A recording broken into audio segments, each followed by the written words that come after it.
ईमान की हरारत वालों ने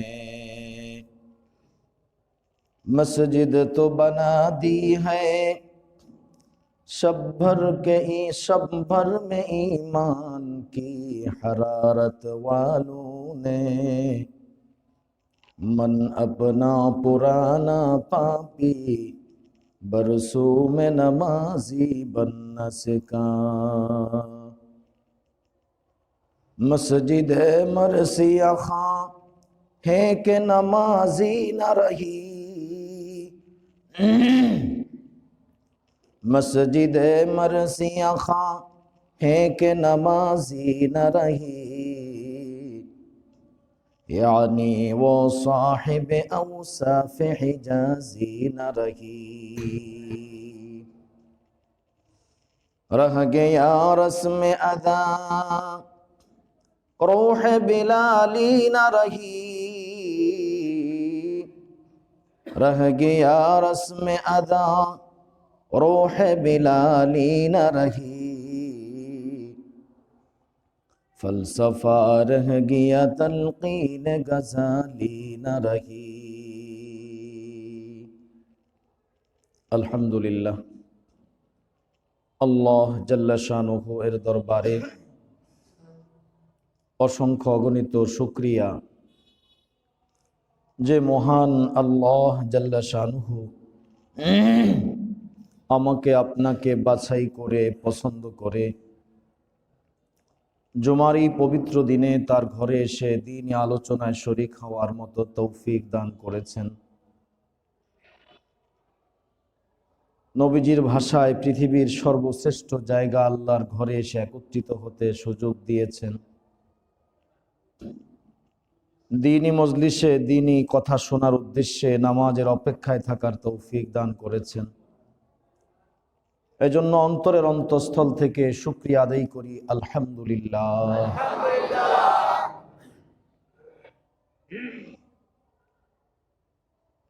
কুরআনুল কারীমের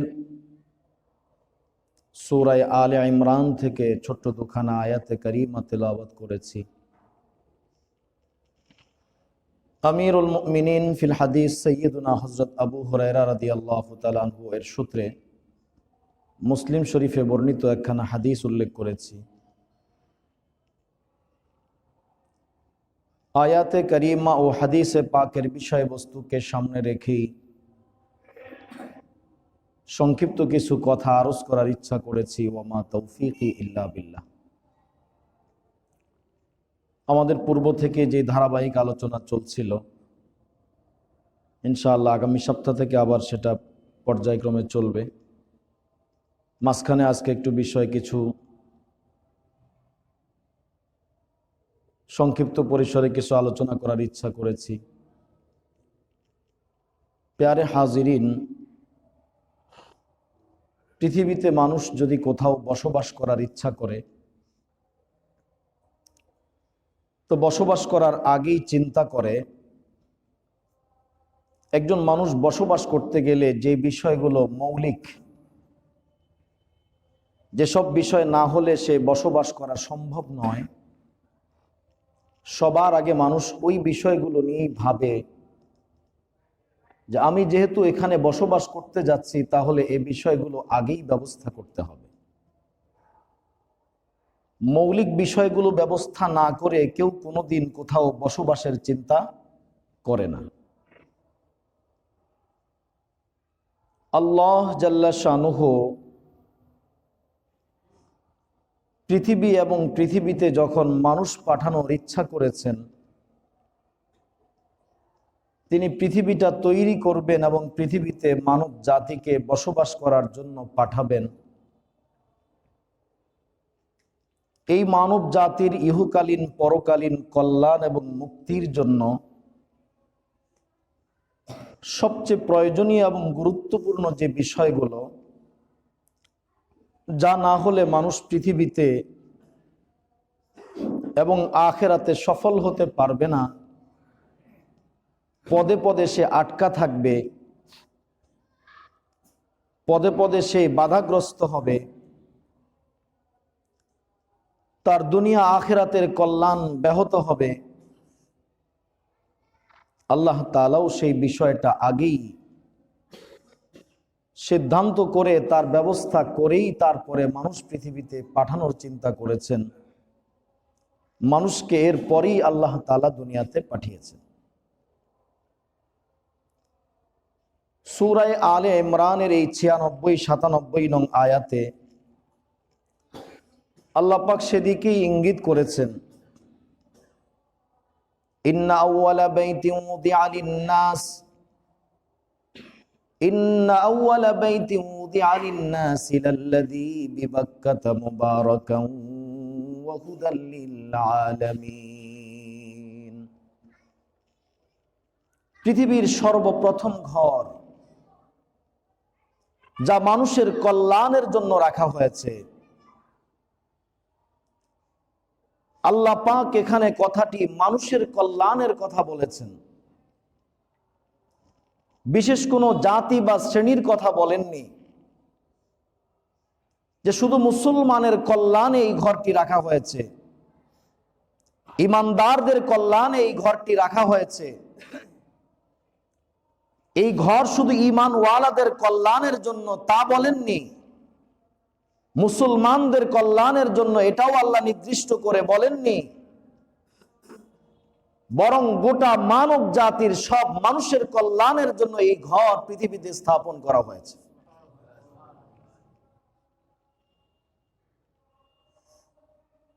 এই ঘর এতটাই বরকতপূর্ণ, এই ঘর এতটাই আল্লাহর কাছে দামি,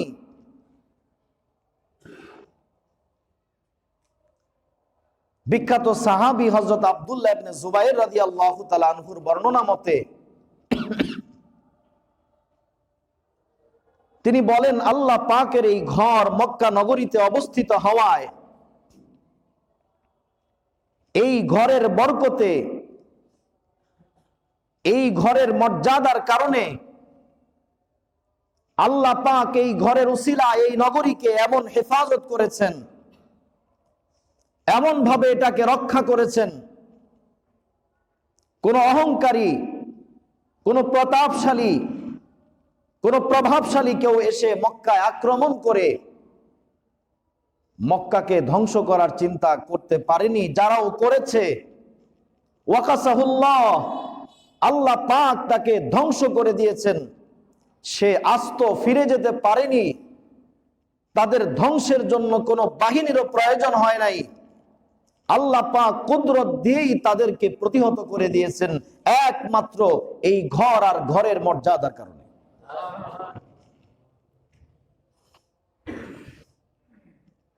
আব্রাহা রস্তি বাহিনীকে আল্লাহ পাক ছোট্ট ছোট্ট পাখি দিয়ে ধ্বংস করেছেন,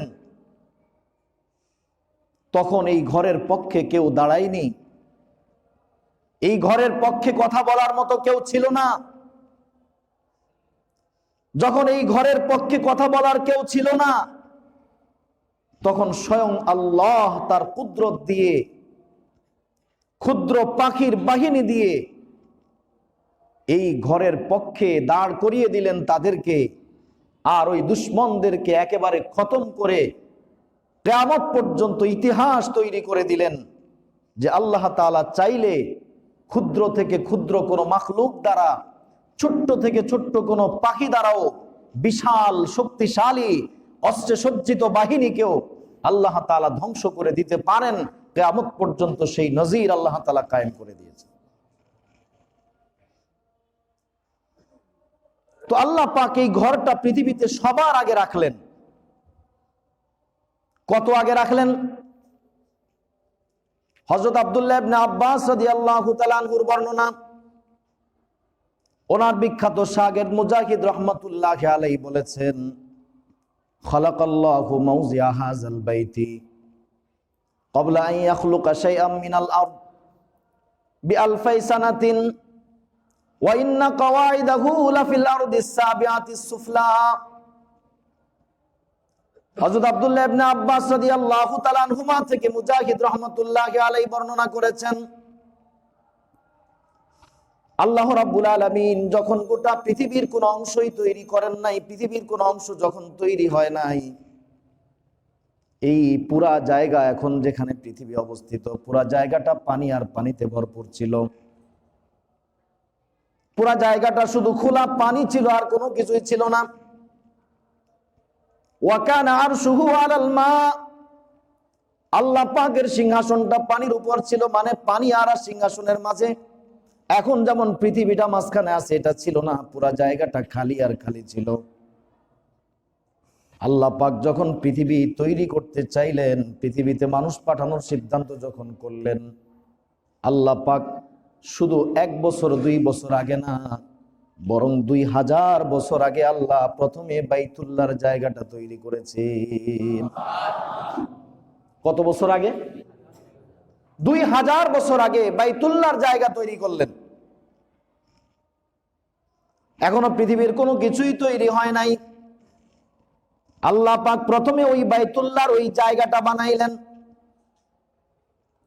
এমন একটা জায়গায় বাইতুল্লাহর ওই জায়গাটা আল্লাহ বানালেন, সারা পৃথিবীটার যদি চতুর্দিক থেকে মেপে আসা হয়, তাহলে ওই মূল কেন্দ্রের মধ্যেই ওই জায়গাটা পতিত হবে।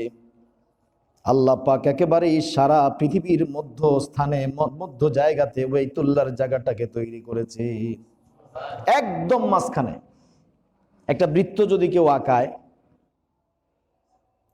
বৃত্তের যেই কেন্দ্রটা, বিন্দু, কেন্দ্রে যেই বিন্দুটা থাকে, ওই বৃত্তের সাথে বৃত্তের চতুর্দিকের যেই রেখাগুলো আছে, চতুর্দিক থেকে যেমন তার দূরত্ব সমান, একেবারে মাঝখানেই হলো ওই কেন্দ্রটা অবস্থিত, কোনো দিকেই দূরত্ব কম বেশি নাই। ঠিক সারা পৃথিবী যদি এভাবে মাপ দেওয়া হয়, আল্লাহ তাআলা চতুর্দিক থেকে হিসাব করে বাইতুল্লাহকে একদম মাঝখানেই রেখেছে।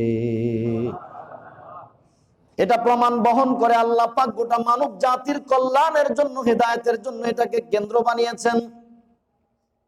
কেন্দ্র মাঝখানেই থাকাটা সমীচীন, যেন চতুর্দিক থেকে সবাই সমানভাবে আসতে সক্ষম হয়, আসতে পারে, কোনো অসুবিধা না হয়। এজন্যই আল্লাহ একেবারেই মাঝখানে এটাকে তৈরি করেছেন, সারা পৃথিবীর মানুষ যেন চতুর্দিক থেকে সুন্দরভাবে সহজে আসতে পারে। কোন এক পাশে হলে অপর প্রান্তের লোকেদের জন্য অনেক কঠিন হয়ে যাবে। আল্লাহ রাব্বুল আলামিন এজন্যই মাঝখানে দিলেন, সবাই যেন সমানভাবে উপকৃত হতে পারে। আল্লাহ পাক ওই ঘরের জায়গাটা তৈরি করলেন। আসলে এই দেওয়াল যেগুলো দেখতেছি, এগুলো বাইতুল্লাহ না, বাইতুল্লাহ হলো মূলত ওই জায়গাটা, যেই জায়গাটা আল্লাহ তৈরি করেছেন, ওই জায়গাটা হলো বাইতুল্লাহ। ওই জায়গাটা বাইতুল্লাহ কি করে হলো? হাকিমুল ইসলাম রহমতুল্লাহ আলাইহি বলেন, আল্লাহর বান্দা আল্লাহকে দেখে না, ইবাদত করে, মনের মধ্যে আবেগ অনুভূতি কাজ করে, কার ইবাদত করতেছি, কার কদমে সেজদা করতেছি। বান্দার মধ্যে এক ধরনের আবেগ, যার ইবাদত করি যদি তাকে একটু দেখতে পারতাম। দুনিয়ায় তো আল্লাহ পাক সকলের জন্য সেই ব্যবস্থা রাখে নাই। হ্যাঁ, কিয়ামতে আখিরাতে আল্লাহ পাক বান্দাকে তার দিদার লাভে ধন্য করবে। ওয়াজুহু ইয়াওমাইযিন নাযিরা, ওয়াজুহু ইয়াওমাইযিন নাযিরা ইলা রাব্বিহা নাযিরা। কিয়ামতের দিন এক সময় এমন হবে, আখিরাতে একটা দিন এমন হবে, আল্লাহ বলেন ওয়াজুহু ইয়াওমাইযিন নাযিরা, সেই দিন কিছু মানুষের চেহারা উজ্জ্বল হবে, হাস্যোজ্জ্বল চেহারা নিয়ে যারা উঠবে, ওই মানুষগুলো সেদিন ইলা রাব্বিহা নাযিরা, সেদিন তারা রবের দিকে তাকাবে, তাদের রবকে তারা প্রাণ ভরে সেদিন দেখতে পাবে। আল্লাহ রাব্বুল আলামিন বান্দাকে যেহেতু দুনিয়াতে দেখা দিচ্ছেন না, বান্দা আল্লাহকেও দেখতে পাচ্ছে না, বান্দার মনের মধ্যে আল্লাহকে না দেখার ধরুন একটা কষ্ট আর ব্যথা অনুভব হয়। আল্লাহ পাক তার স্মৃতি হিসাবে তার নূরের তাজাল্লি ওই জায়গাটাতে দান করেছে। আল্লাহর বান্দা যদি এই ঘরে যায়, এই ঘর আল্লাহ পাক যেই উপাদান দিয়ে বাইতুল্লাহর জায়গাটা তৈরি করেছেন,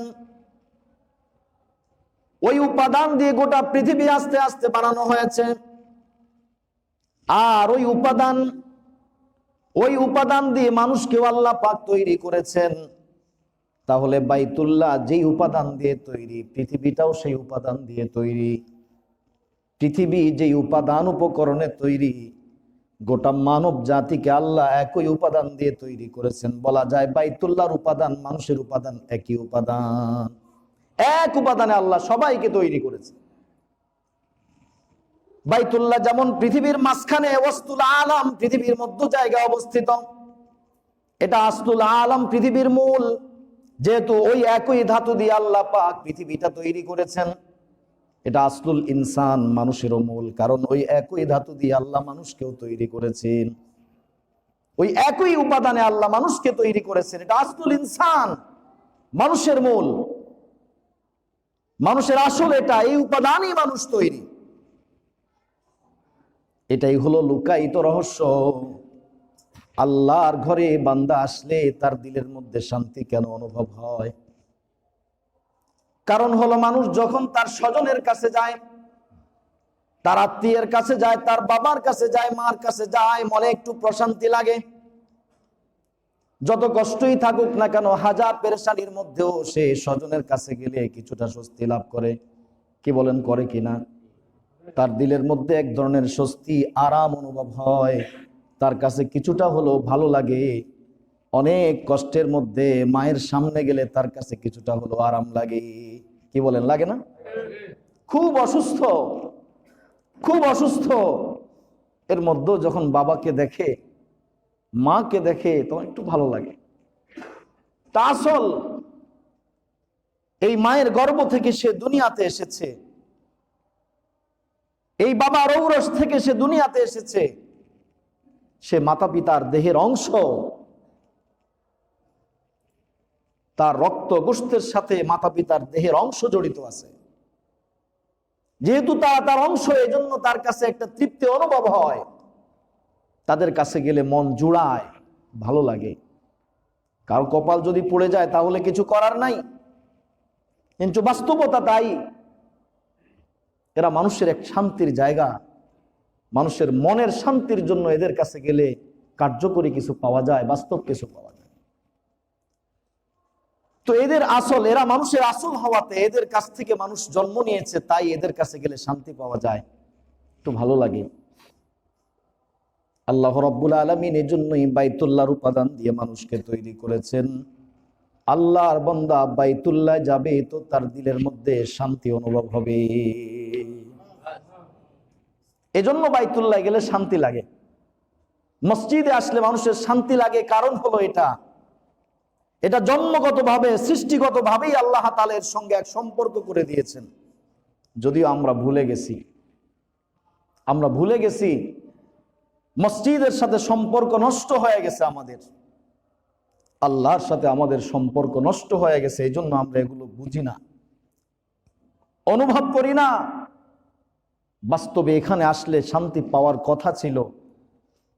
এটা শান্তির জন্যই করা হয়েছে। এই ঘর মানবতার কল্যাণের জন্যই বানানো হয়েছে, মানুষের মঙ্গলের জন্যই এই ঘরটা বানানো হয়েছে। বিশেষ কোন শ্রেণী জাতির জন্য না, গোটা মানব জাতির জন্য আল্লাহ এই ঘরটা বানাইছে। পৃথিবী তৈরির আগেই আল্লাহ পাক এটা ব্যবস্থা করে রাখছেন। কেন করলেন? আল্লাহ রাব্বুল আলামিন জানেন, বান্দা যদি পৃথিবীতে বসবাস করতে হয়, আমরা যেমন মনে করি আগুন, পানি, মাটি, বাতাস এগুলো ছাড়া মানুষ বাঁচতে পারবে না, খাদ্য, বস্ত্র, বাসস্থান ছাড়া মানুষ বাঁচতে পারবে না। আপনি এগুলোকে যেমন মৌলিক উপাদান বলে মনে করি, এগুলোকে যতটা প্রয়োজনীয় বলে মনে করি, বাস্তবে ওগুলো প্রয়োজনীয় জিনিস, ঠিক আছে। কিন্তু আল্লাহর দৃষ্টিতে এগুলো মানুষের জন্য যতটা প্রয়োজন, তার চাইতে মানুষের জন্য আল্লাহর পক্ষ থেকে দেওয়া বরকত এবং হেদায়েতের আরো বেশি প্রয়োজন, আরো বেশি প্রয়োজন। কারণ দুনিয়ার মৌলিক চাহিদা যদি মানুষ না অর্জন করতে পারে, হয়তো সে কষ্ট করে মারা যাবে, এতটুকু। কষ্ট স্বীকার করে মারা যাওয়ার কারণে সে জাহান্নামী হবে না, এটা তার জাহান্নামে যাওয়ার কারণ হবে না। কিন্তু একজন মানুষ যদি হেদায়াত শূন্য হয়ে মারা যায়, হেদায়াত থেকে চ্যুত হয়ে যদি মারা যায়, বিপদগামী হয়ে যদি মারা যায়, গুমরাহ হয়ে যদি মারা যায়, তাহলে তার দুনিয়ার জীবন তো একেবারেই সামান্য। পরকালের এই লম্বা জীবন যার শুরু আছে কোনো শেষ নাই, চলতেই থাকবে চলতেই থাকবে। এই অনন্ত সীমকালের জগৎটা ওই পুরা জীবনটাই তার অশান্তি আর অশান্তিতে ভরপুর হবে। এই জন্যই তার জন্য এই খাদ্য, বস্ত্র, বাসস্থান এগুলো যত প্রয়োজন, প্রয়োজন নয় তা বলছি না, এগুলো যেমন প্রয়োজন, তার চাইতে তার আরো বেশি প্রয়োজন হলো হিদায়াত, তার চাইতে আরো বেশি প্রয়োজন হলো আল্লাহর রহমত, আল্লাহর পক্ষ থেকে দয়া অনুগ্রহ। এটা বেশি প্রয়োজন, এটা দুনিয়াতেও প্রয়োজন, আখিরাতেও প্রয়োজন। দুনিয়াতেও একটা মানুষ এক কদমও আল্লাহর রহমতের বাইরে চলা সম্ভব না। আমি আমার জিহ্বাটা নাড়াচ্ছি, আমি মনে করতেছি আমার শক্তিতে নাড়াচ্ছি না, আমার শক্তিতে জিহ্বা যদি নাড়াইতে পারতাম তাহলে কারো জিহ্বা তো বন্ধ হওয়ার কথা ছিল না, সব মানুষ জিহ্বা দিয়ে কথা বলার সুযোগ থাকতো। অথচ একজন মানুষ দেখতে সুন্দর, চেহারাও ভালো, জিহ্বাও আছে, কিন্তু কথা বলতে পারে না। আছে না এমন মানুষ? বোঝা গেল আমার শক্তি দিয়ে আমি কথা বলি না, আমার শক্তি দিয়ে আমি কথা বলি না, আমার কারণে আমার কথা আসে না। বরং আমার জিহ্বা নাড়াইলে এখান থেকে শব্দ বেরিয়ে আসা, এখান থেকে আওয়াজ বেরিয়ে আসা, এটা আল্লাহ পাকের কুদরতের পেছনে কাজ করে, আল্লাহ পাকের অসীম কুদরত এবং রহমতের পেছনে কাজ করে। তাই আমার জিহ্বা নড়লে সেখান থেকে আওয়াজ বের হয়। গরুরও তো জিহ্বা আমার চেয়ে বড় ছাড়া কম না, ছোট না, বড় জিহ্বা, কেন সে কথা বলতে পারে না? জিহ্বা থাকলেই যদি কথা বলা যাইতো তাহলে অন্যান্য জীব জানোয়ারের তো জিহ্বা ছিল। এত সুন্দর ভাষা তো কাউকে দেওয়া হয় নাই, এত স্পষ্ট করে কিছু বলা কেউ তো বলতে পারে না, একমাত্র মানুষকে আল্লাহ দান করেছেন। আল্লাহ পাক বুঝাইলেন, বান্দা তোমার এই ভাষাটা আমি দিয়েছি, এখানেও আমার রহমত জড়িত আছে। সব সেক্টর, এমন কোনো জায়গা নাই আমি হাতটা নাড়াইতেছি, কত মানুষের তো হাত আছে সে হাতটা তুলতে পারতেছে না, প্যারালাইসিসে আক্রান্ত হয়ে গেছে, এক পাশ অবশ হয়ে গেছে। ওই লোককে জিজ্ঞাসা করে দেখুন হাত নাড়াইতে কেমন, সে চেষ্টা তো করতেছে কিন্তু মনে হয় কয়েক মন ওজন, কোনোভাবেই একটু নাড়াতে পারতেছে না বেচারা, বহু চেষ্টা করতেছে।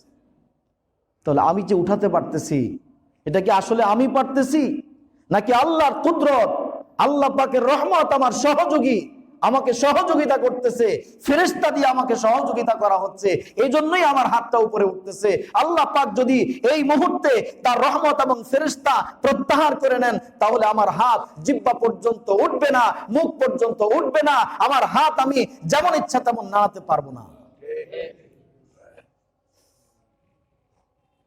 কোনোটাই আমার ইখতিয়ারাধীন নয়, সব আল্লাহর ইচ্ছায় হচ্ছে। আল্লাহ পাক জানেন বান্দা প্রতি মুহূর্তেই রহমতের প্রয়োজন, প্রতি মুহূর্তেই আল্লাহর বান্দা রহমত ছাড়া চলতে পারবে না, একটা মুহূর্ত তার রহমত ছাড়া চলা সম্ভব না। এই জন্য আল্লাহ পাক বান্দার জন্য একটা রহমতের কেন্দ্র, বরকতের কেন্দ্র স্থাপন করে দিয়েছে। মুবারাকাও ওয়া হুদাল লিল আলামিন। বাইতুল্লাহ আল্লাহ পাক কেন বানাইলেন, তার দুইটা কারণ আল্লাহ নিজে বললেন। এক নম্বর মুবারক, এটা হলো বরকতের আধার। আল্লাহ বরকতের কেন্দ্র হিসাবে বাইতুল্লাহকে বানাইলেন। গোটা পৃথিবীর মানুষের জন্য আসমানের মালিকের পক্ষ থেকে যত বরকত আসবে, আল্লাহ সেই বরকতটা বাইতুল্লাহ নামক কেন্দ্রে পাঠাবেন, আর এরপরে সেখান থেকে সারা পৃথিবীতে মানুষের জন্য সেটাকে ভাগ বন্টন করে দিবেন। এটা বরকতের কেন্দ্র। এবং হুদাল্লিল আলামিন, আল্লাহর পক্ষ থেকে জমিনওয়ালাদের জন্য যেই হিদায়াতের ফয়সালা হবে, আল্লাহ জমিনওয়ালাদের জন্য যেই পরিমাণ হিদায়াতের বরাদ্দ করেছেন, ওই হিদায়াতটা আসমান থেকে বাইতুল্লাহ নামক ওই কেন্দ্রে আগে নাজিল হবে। ওখান থেকে সারা পৃথিবীর বিভিন্ন প্রান্তে সেটাকে ভাগ বন্টন করে দেওয়া হবে। এটা কেন্দ্র, এটা সুনির্দিষ্ট কেন্দ্র আল্লাহ বানাইছেন।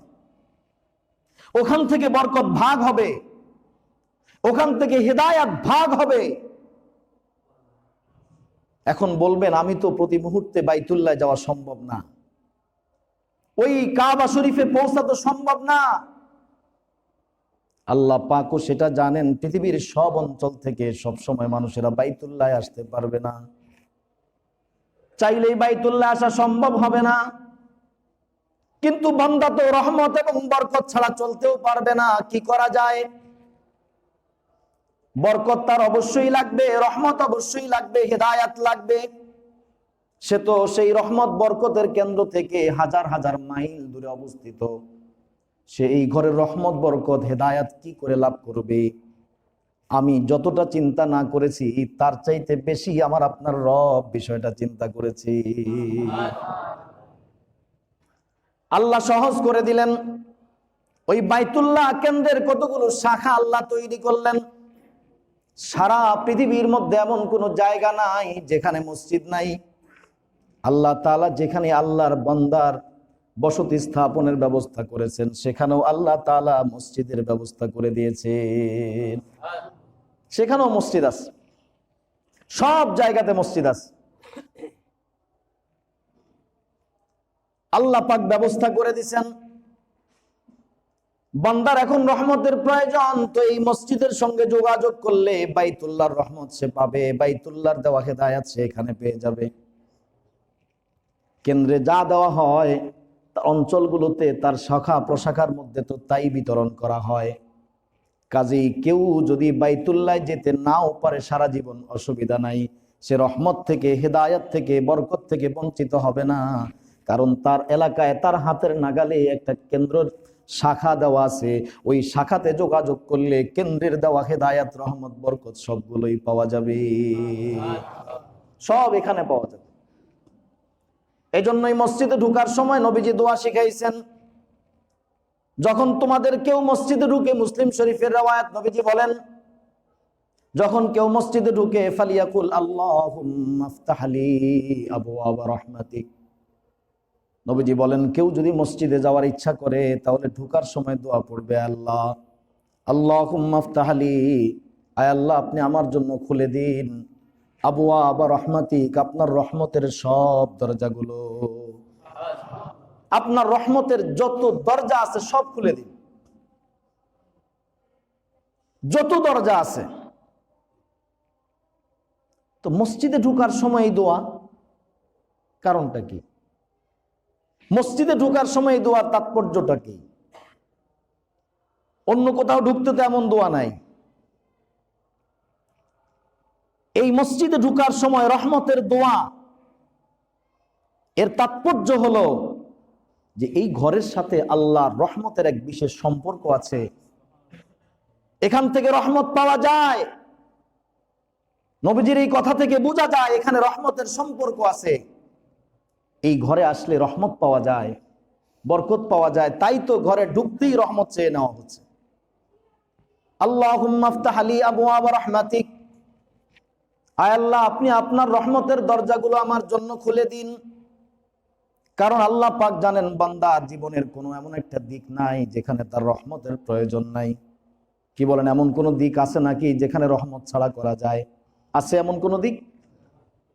আপনি সকালবেলা ঘুম থেকে উঠে কোথাও যাবেন, ঘুম থেকে সুস্থভাবে উঠার জন্য রহমতের প্রয়োজন আছে কিনা? আপনি ঘুম থেকে সুস্থভাবে উঠতে চান, সুন্দরভাবে উঠতে চান, এটার জন্য কিন্তু রহমতের প্রয়োজন আছে। আল্লাহর রহমত ছাড়া একজন মানুষ ঘুমাইছে আবার সুস্থভাবে উঠতে কিন্তু পারবে না। এক ধরনের মৌতের মতোই তো, এক ধরনের মৃত্যু হয়ে গেছিল, তার মৌত হয়ে গেছিল। আল্লাহ রুটা আবার ফিরায় দিছেন, তাই জাগ্রত হয়েছে। যদি রুটা নিয়ে নিতেন আর ফেরত না দিতেন তাহলে কি করত? তো আল্লাহ রহমত ছাড়া সে ঘুম থেকে উঠতে পারে না। আল্লাহর রহমত ছাড়া সে ঘুম থেকে উঠতে পারবে না। সে যদি কোনো কাজ কামে যেতে চায়, ওই কাজটা সফল হওয়ার জন্য, ভালো হওয়ার জন্য আল্লাহর রহমতের প্রয়োজন আছে কিনা? সে ব্যবসা বাণিজ্যে যাবে, নিরাপদে সেখানে পৌঁছার জন্য আল্লাহর রহমতের প্রয়োজন আছে কিনা। চাকরিতে যাবে, কর্মক্ষেত্রে যাবে, সেখানে যাওয়ার জন্য আল্লাহর রহমতের প্রয়োজন আছে কিনা। সব জায়গা। আবার কাম শেষে, কাজ কাম শেষ করে বাড়িতে ফিরে আসবে, নিরাপদে ফিরে আসার জন্য আল্লাহর রহমতের প্রয়োজন আছে, অবশ্যই প্রয়োজন আছে। নিজের জীবনের এমন কোন দিক নাই যেখানে রহমতের প্রয়োজন নাই। এজন্য বান্দাকে শিখাচ্ছেন 5 বার মসজিদে ঢুকবা আর আল্লাহর কাছে দোয়া চাইবা, আল্লাহুম্মা আফতাহলি আবওয়াব রাহমাতিক। বলি আমরা যারা ঢুকি মসজিদে বলি, দোয়াটা মনে আছে তো? হ্যাঁ, আল্লাহুম্মা আফতাহলি আবওয়াব রাহমাতিক। আয় আল্লাহ, আপনার রহমতের দরজাগুলো আমার জন্য খুলে দিন। মসজিদে ঢুকার সময় আল্লাহর কাছে রহমতের দোয়া করে নিচ্ছে, করবো ইনশাআল্লাহ। তাহলেই তো পাওয়া যাবে, চেয়ে নিলেই তো পাওয়া যাবে। আমার যদি জরুরত না থাকে তাহলে চাবো কেন? যে জরুরত না থাকে দরকার নাই, কি বলেন? কথা আছে না, না কানলে তো মায়ও দুধ দেয় না। চাইতে তো হবে, আমার জরুরত আছে সেটা তো আল্লাহর কাছে পেশ করতে হবে।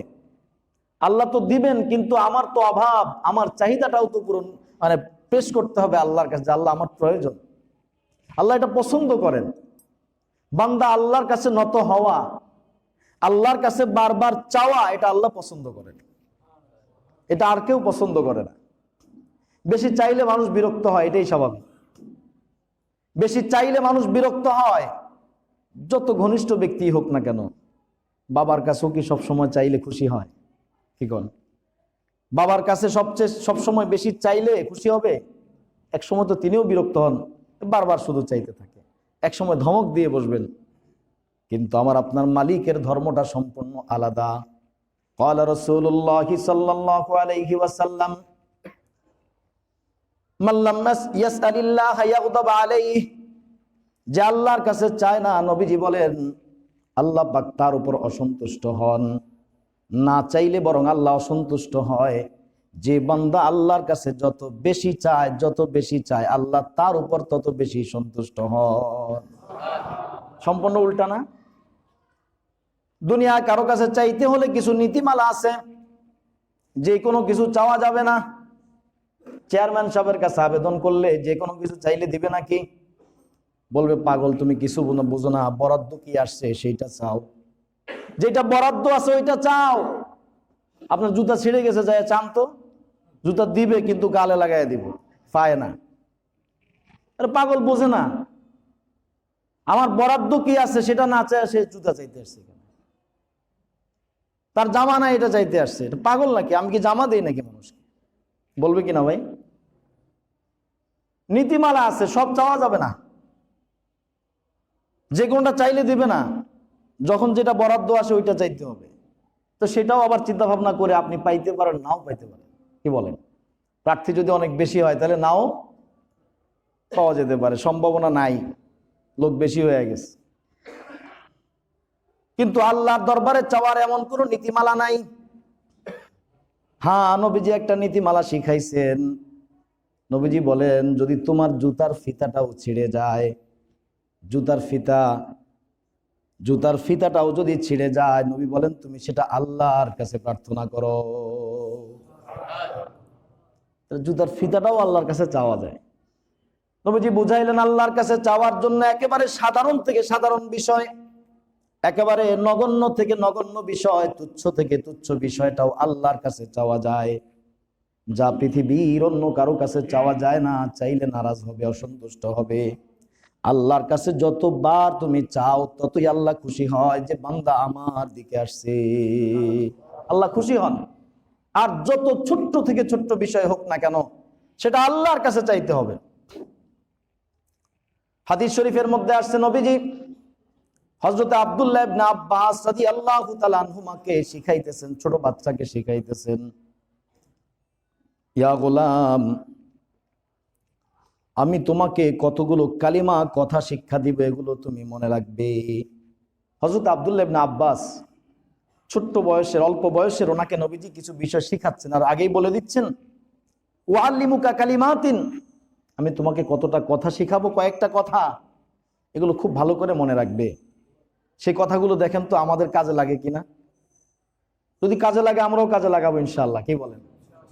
নবীজি হযরত আব্দুল্লাহ ইবনে আব্বাসকে যে কথাগুলো বলছিলেন, আমাদের যদি কাজে লাগে লাগাবো, আর না লাগলে নাই।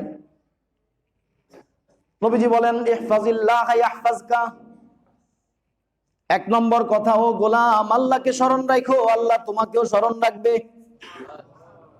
আমাদের কাজে লাগতে পারে এটা না? আমাদের তো দরকার নাই, দরকার আছে না? দরকার নাই তো মনে হয়। আল্লাহু আকবার। তাহলে অন্যদিকে যাচ্ছি কেন? আল্লাহর হুকুমের দিকে আসি, আল্লাহর ঘরের দিকে আসি। হ্যাঁ, নবীজি বলেন ইহফাজিল্লাহ ইয়াহফাজকা, আল্লাহকে স্মরণ রাখো, আল্লাহ তোমাকে স্মরণ রাখবে। আল্লাহকে স্মরণ রাখার অর্থ হলো আল্লাহর হুকুমগুলো মেনে চলো, আল্লাহকে মেনে চলো। তুমি যদি আল্লাহকে মেনে চলো, তাহলে তোমার যখন প্রয়োজন হবে, তোমার যখন সমস্যা দেখা দিবে, তখন আল্লাহও তোমার কথাটা মনে রাখবে। আল্লাহ তখন তোমার সাহায্যের জন্য এগিয়ে আসবে। ও শুধু বিপদে পড়লে কানবা, বিপদে পড়লে শুধু আসবা না, আল্লাহ তো দেওয়ার জন্য তো বাধ্য না।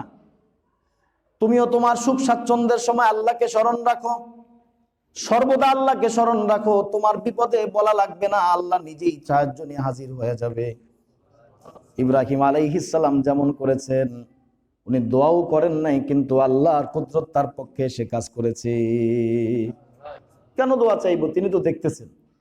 আমি তো সব সময় তাকে স্মরণ করি, অবশ্যই তিনি ব্যবস্থা করবেন। বলাও লাগবে না, চাওয়া লাগবে না, ইশারাও করা লাগবে না, তার তরফ থেকে এমনিতেই সাহায্য, গায়বী মদদ চলে আসবে। সে দেখবে যে আমার চাওয়ার আগেই কেমন যেন হয়ে যাচ্ছে। ইহফাজিল্লাহ তাজিদহু তিজাহাক, 2 নম্বর নবীজি বললেন আল্লাহকে স্মরণ রেখো, মানে আল্লাহর হুকুম মোতাবেক চলো, আল্লাহর হুকুমগুলো পুরা করো, তাহলে দেখবে তাজিদহু তিজাহাক, তুমি সব সময় আল্লাহকে তোমার সামনে পাইবা। তার মানে তুমি যেখানেই থাকবা, তোমার যখন প্রয়োজন হবে, সেখানেই আল্লাহ তার সাহায্য নিয়ে তোমার কাছে হাজির হবে। ইহফাজিল্লাহ তাজিদহু তিজাহাক, আল্লাহর কথা মনে রাখো, তাহলে আল্লাহ তোমার সামনেই থাকবে। যেখানেই তুমি থাকবা, সেখানেই তোমার সামনে হাজির হয়ে যাবে। যেখানেই তোমার সাহায্যের প্রয়োজন হবে, যেখানে তুমি তাকে প্রয়োজন মনে করবা, সেখানেই তিনি তোমার সামনে উপস্থিত হয়ে যাবে। আচ্ছা, আর কেউ কেমন আছে? কেউ নাই, কেউ নাই। এরকম নিশ্চয়তা দিতে পারে আর কেউ নাই। বলতে পারে অনেক কিছু, অনেক কিছু বলতে পারে, মিথ্যা। একদম নিশ্চিত, শতভাগ নিশ্চিত কথা হলো আল্লাহর কথা, নবীজির কথা। এরপরে নবীজি আরো বললেন, ইদা সাআলতা ফাসআলিল্লাহ, তুমি যখন কোনো কিছু চাওয়ার প্রয়োজন মনে করো, কারো কাছে যদি কোনো কিছু চাওয়া লাগে, তো সেটা আল্লাহর কাছে চাইবা। কার কাছে চাইতে হবে? কোনো কিছুর প্রয়োজন হলে কার কাছে? ওয়াইদা সাআলতা ফাসআলিল্লাহ, তুমি যখন কোনো কিছু চাও তো আল্লাহর কাছে চাইবা। আমরাও যদি কোনো কিছু চাই, আমার যদি কোনো ব্যক্তিগত প্রয়োজন হয়, আল্লাহর কাছে বলবো, আল্লাহ আমার এই প্রয়োজনটা আপনি পূরণ করে দেন। হ্যাঁ, বৈধ নিয়মে চেষ্টা করব, অবৈধ কোনো রাস্তা অবলম্বন করব না প্রয়োজন পূরণের জন্য। আর আল্লাহর কাছে দোয়া করতে থাকবো, আল্লাহ আপনি আমার প্রয়োজনটা পূরণ করে দেন। হালাল রাস্তা অবলম্বন করা কোনো নাজায়েজ কিছু নয়। হালাল বৈধ রাস্তা অবলম্বন করা, আল্লাহর কাছে চাইতে থাকা, আল্লাহ তাআলা আমার জরুরত এবং প্রয়োজনটা পূরণ করে দিবে। 4 নম্বরে নবীজি বললেন, ওয়াইদাস্তাআনতা ফাস্তাইন বিল্লাহ, তুমি যখন কারো সাহায্যের প্রয়োজন মনে করো, তোমার যদি সহযোগিতার প্রয়োজন হয়, কারো সহযোগিতার প্রয়োজন, তুমি কোনো কাজে ঠেকে গেছো, একা কাজটা করতে পারতেছো না, অন্যের সহযোগিতা প্রয়োজন আছে, অন্যের সাহায্যের প্রয়োজন, নবীজি বলেন ফাস্তাইন বিল্লাহ, তুমি আল্লাহর সাহায্য কামনা করো, আল্লাহর কাছে সাহায্য প্রার্থনা করো। কার কাছে সাহায্য? আল্লাহ আপনি আমার এই কাজে সহযোগিতা করেন। আয় আল্লাহ, এই কাজটা সম্পন্ন করার জন্য যা লাগে আপনি কুদরত দ্বারা ব্যবস্থা করে দেন। সেটা আল্লাহ চাইলে কোনো মানুষকে ব্যবহার করতে পারেন, আল্লাহ চাইলে যে কোনো ভাবে সেটা ব্যবস্থা করতে পারেন, কারো মাধ্যমে আল্লাহ করায় দিতে পারেন। এরপরে নবীজি আরো কঠিন শক্ত কথা বললেন, হে গোলাম, লাউ আন্নাল উম্মাতা ইসতামাত আলা আইয়ানফাউকা লাম ইয়ানফাউকা বিশাইইন ইল্লা মা ক্বাদ কাতাবাহু আল্লাহু লাক। ও আব্দুল্লাহ, শুনে রাখো, যদি সারা পৃথিবীর সব মানুষ, গোটা উম্মত যদি একত্রিত হয় এই বিষয়ের উপর যে আইয়ানফাউকা, তারা তোমার কোনো উপকার করতে চায়, সবাই মিলে যদি তোমার কোনো উপকার করতে চায়, তোমার কিছু উপকার তারা করবে, এই সিদ্ধান্তে তারা একমত হয়ে গেছে, সবাই একত্রিত, কোনো দ্বিমত নাই। নবীজি বলেন লাম ইয়ানফাউক, তারা তোমার কোনো উপকার করতে পারবে না, ইল্লা মা ক্বাদ কাতাবাহুল্লাহু লাক, হ্যাঁ আল্লাহ তোমার জন্য যেটুক লিখে রাখছেন ওটাই পারবে, এর চাইতে বেশি তারা কোনো কিছু করার ক্ষমতা রাখে না। আল্লাহ যতটুকু বরাদ্দ করে রাখছেন ওই পরিমাণ কল্যাণই আপনাকে তারা পৌঁছাতে পারবে। যত বড় ভান্ডারের মালিক হোক, যত বড় শক্তির মালিক হোক, যত যাই কিছু তার কাছে থাকুক না কেন, নবীজি শেখাচ্ছেন খবরদার তার দিকে তুমি ফিরবে না, সে তোমার কোনো উপকার চাইলেও পারবে না। আল্লাহ পাক যতটুকু কল্যাণ তোমার জন্য লিখে রাখছেন ওই কল্যাণের চাইতে এক বিন্দু পরিমাণ কল্যাণ সারা পৃথিবীর মানুষ চেষ্টা করেও তোমাকে দিতে পারবে না, এক বিন্দু দিতে পারবে না। যতটুকু আল্লাহ দিতে চান ততটুকু সম্ভব। তাহলে কোন দিকে ফিরতে হবে বলেন? আল্লাহর দিকে ফিরতে হবে। নবীজি আরো বলেন ওয়ালা বিজতামাউ আলা আন ইয়াদুররুকা লাম ইয়াদুররুকা বিশাইইন ইল্লা মা ক্বাদ কাতাবাল্লাহু আলাইক। আর যদি তারা এই মর্মে একত্রিত হয়, এই মর্মে সিদ্ধান্ত নেয় সম্মিলিতভাবে যে তারা তোমার কোনো ক্ষতি করবে, তোমাকে কোনো বিপদে ফেলে দিবে, তোমাকে কোনো সমস্যাগ্রস্ত করবে, তোমাকে বাধাগ্রস্ত করবে, আল্লাহ নবী পরিষ্কার আব্দুল্লাহ ইবনে আব্বাসকে শিখাইতেছেন লাম ইয়াদুররুক, মনে রেখো তারা তোমার বিন্দু পরিমাণ, চুল পরিমাণ কোনো ক্ষতি করতে পারবে না। सारे दुनिया हो मुखालिफ, सारे दुनिया हो मुखालिफ, फिर ना कुछ नुकसान है, डर नहीं कुछ गम नहीं कुछ, जब खुदा रहमान है। বান্দা তো এই দিকেই থাকবে, আমরা তো এমন এক মালিকের আঁচল ধরেছি, এমন এক হাতল, লাম ফিসাম আলাহা, যা কখনো ছুটে যাওয়ার নয়, বিচ্ছিন্ন হওয়ার নয়। আমরা এমন এক মজবুত হাতল ধরেছি, যদি আল্লাহকে ধরে থাকি তাহলে মজবুত একটা হাতল ধরেছি, মজবুত একটা রশিকে ধরেছি। অন্য যেই কোনো রশি যেই কোনো মুহূর্তে ছিঁড়ে যেতে পারে, নষ্ট হয়ে যেতে পারে, অথবা আমি সটকে পড়ে যেতে পারি, কিন্তু আল্লাহর রশিকে যদি কেউ মজবুত করে ধরে, আল্লাহ বলেন লান ফিসাম আলাহা, সেটা কখনো বিচ্ছিন্ন হবে না। সে ওটার সঙ্গে আঁকড়ে থাকতে চাইলে, সে যতদিন থাকতে চায় আল্লাহ পাক ততদিন তাকে তার সঙ্গে লাগিয়ে রাখবে। তো নবীজি বলে দিচ্ছেন মনে রেখো এই কথাগুলো, সারা পৃথিবীর সব উম্মত একত্রিত হয়ে যদি তোমার কোনো ক্ষতি করতে চায়, লাম ইয়াদুররুকা, তারা তোমার কোনো ক্ষতি করতে পারবে না, ইল্লা মা ক্বাদ কাতাবাহুল্লাহু আলাইক, হ্যাঁ আল্লাহ তোমার জন্য যেই পরিমাণ ক্ষতির ফয়সালা করে রাখছেন, তোমার জন্য যেই পরিমাণ অকল্যাণের সিদ্ধান্ত আল্লাহ করে রাখছেন অতটুকুই কেবল হবে, এর চাইতে বিন্দু পরিমাণ বেশি তারা করতে পারবে না। ওইটাই হবে। বোঝা গেল কল্যাণও কারো হাতে নাই, অকল্যাণও কারো হাতে নাই। নবীজি পরিষ্কার বুঝায় দিলেন কল্যাণ পাইতে হলে সেটাও আল্লাহর কাছ থেকেই পেতে হবে, অকল্যাণ আসলে সেটাও আল্লাহর কাছ থেকেই আসবে। ওয়াল কদরি খাইরিহি ওয়া শাররিহি মিনাল্লাহি তাআলা, ভালো মন্দ যা কিছু আসে এটা বিশ্বাস করতে হবে, ইয়াকিন করতে হবে আল্লাহর পক্ষ থেকেই আসে।